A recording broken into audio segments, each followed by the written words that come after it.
appreciate it.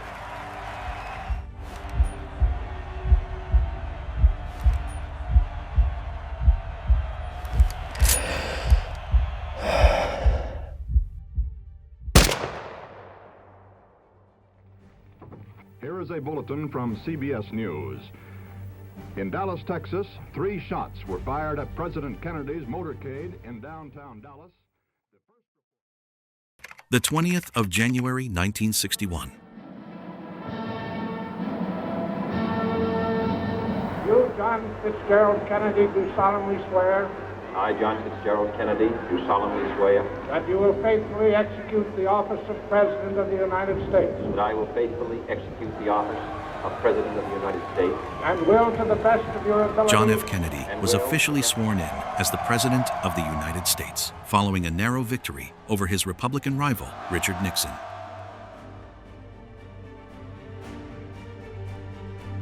America was brimming with hope, stepping into a new era, an era of the unthinkable.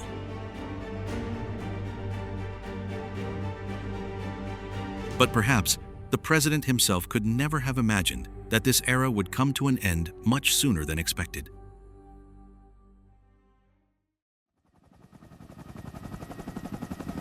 The 21st of November, 1963.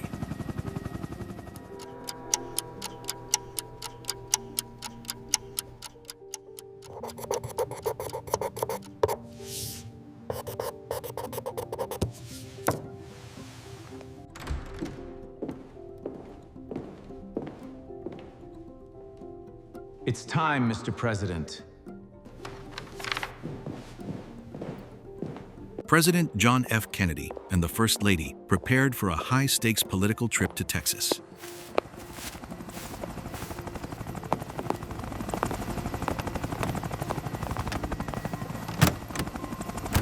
The 3-day itinerary included scheduled speeches in San Antonio, Houston, Fort Worth, and Dallas. Kennedy intended to push forward his new visions for peace and demonstrate his unwavering commitment to the fledgling space program. I believe that this nation should commit itself to achieving the goal, before this decade is out, of landing a man on the moon and returning him safely to the Earth. 2 p.m., Air Force One touched down in San Antonio. It's wonderful to be here. Following a brief address in San Antonio, the president continued his journey to Houston. A testimonial dinner for Congressman Albert Thomas was held there in his honor.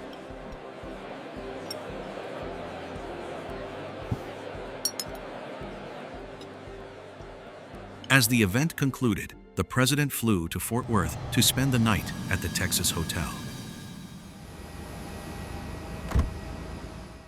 11 p.m.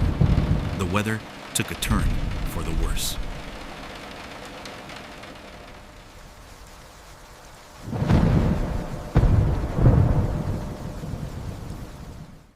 Despite the rain, the next morning, he still found time to greet supporters before attending a Chamber of Commerce breakfast. Up to this point, the entire trip had been a resounding success.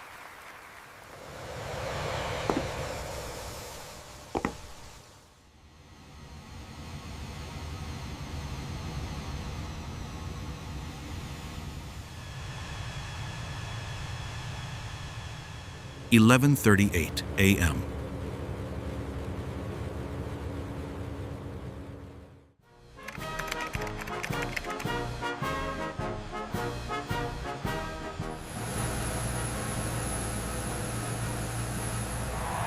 And the president did not forget to return the warmth of the crowds cheering for him.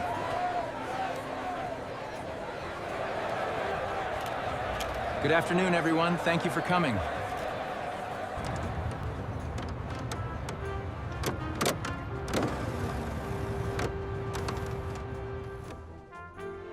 Over 200,000 people lined the streets. The motorcade moved at a crawl.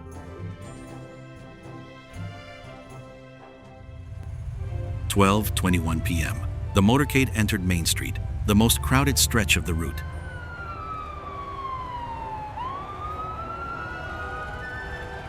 The motorcade's speed dropped to a mere 5 miles per hour as it made a sharp left turn onto Elm Street.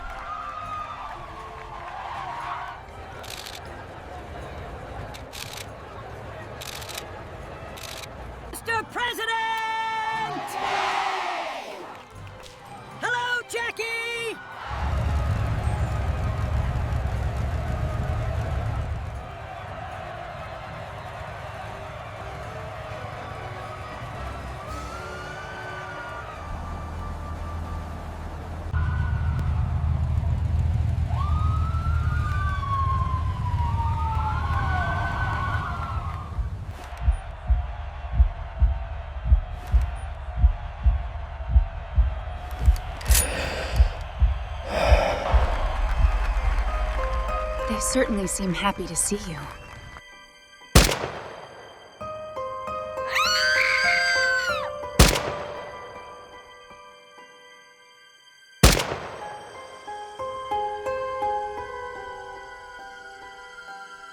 Get out of here, fast!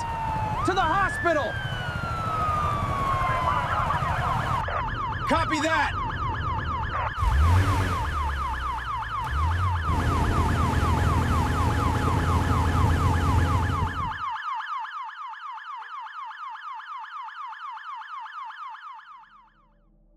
(1 p.m., November 22). Wife taken just before he was shot today in Dallas, Texas. President Kennedy is reported to be fighting for his life in a Dallas hospital, but reports conflict. CBS says he is dead. Here is a picture of the president. You've seen the picture of the president just before he was shot in the limousine in Dallas, Texas. Meanwhile, on the 6th floor of the Texas School Book Depository,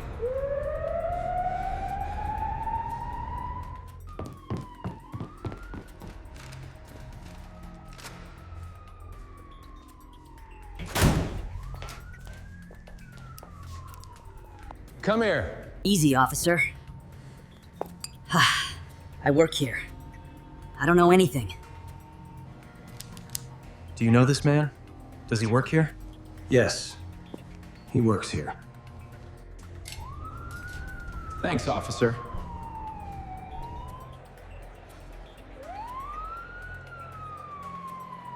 Where's the phone? In there. on bus number 1213.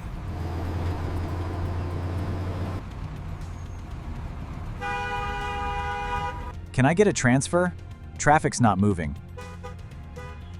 The bus was trapped in the chaotic crowd. Oswald requested a transfer ticket and got off.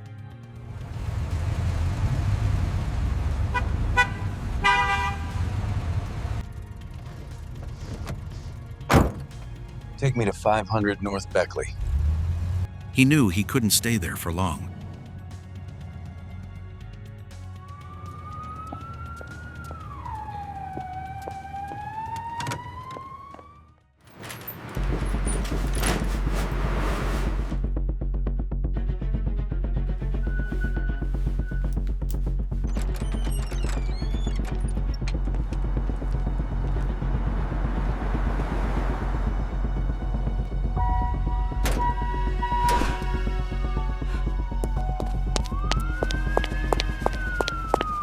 A description of the suspect was broadcast over the airwaves. Description of suspect: white male, slender build, about 6 foot, armed and dangerous. Proceed with caution. Officer Tippett pulled Oswald over for questioning. Hey there, can I talk to you a minute? I didn't see anything. I was just passing by.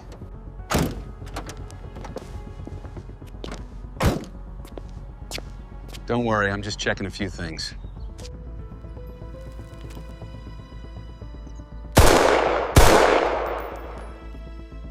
He had just murdered a police officer.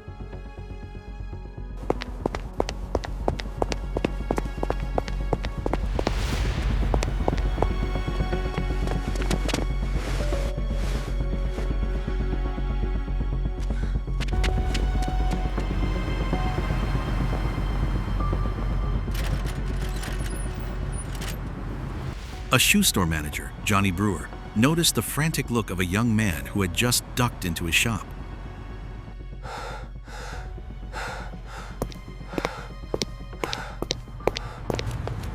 Oswald slipped into the Texas Theater. Little did he know, he was being watched by the very man whose shop he had used as a hiding spot.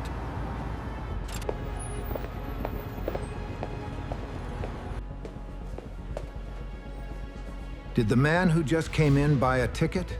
No, he didn't buy a ticket. You need to call them, now.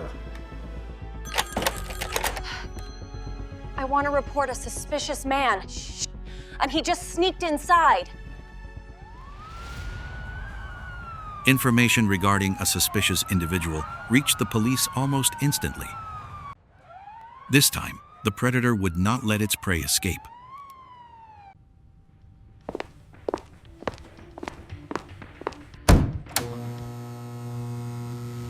Police! Get your hands up! Show me your hands! Suspect, don't move! Drop to your knees. Hands above your head. Don't move. I only came to watch the movie. Why am I being arrested? The suspect was finally taken into custody.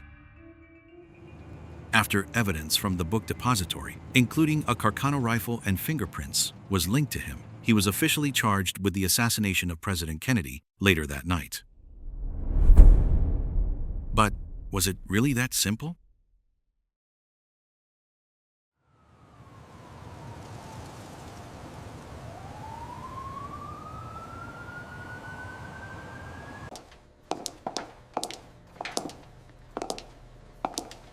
Wait, Chief Agent Roy Kellerman. I need to say a few things. Texas law requires the examination to happen here. The body cannot leave Dallas.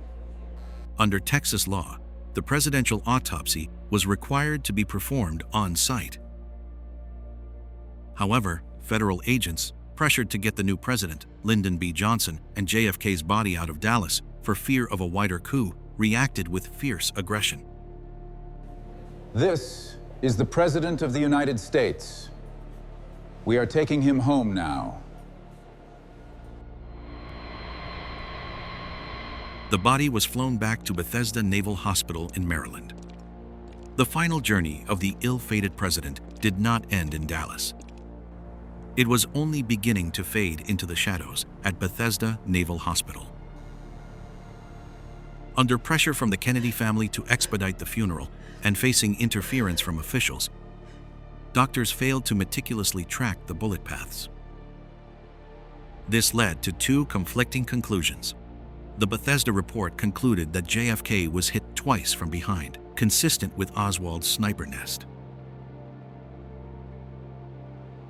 Meanwhile, testimony from Parkland doctors insisted the neck wound was an entry wound, meaning the shot came from the front. With these emerging contradictions, Oswald's role as the lone assassin was once again shrouded in doubt.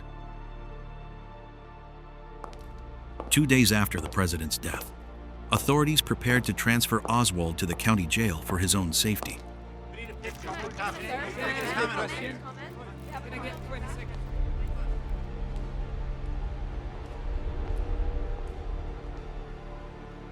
Death threats had been pouring in.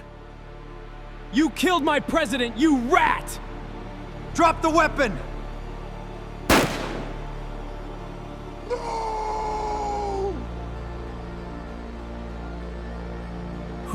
Who did this?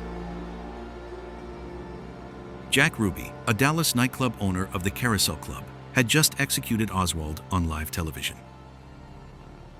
During interrogation, he told police he acted out of grief over Kennedy's death. The death of President John F. Kennedy officially became a case without a resolution.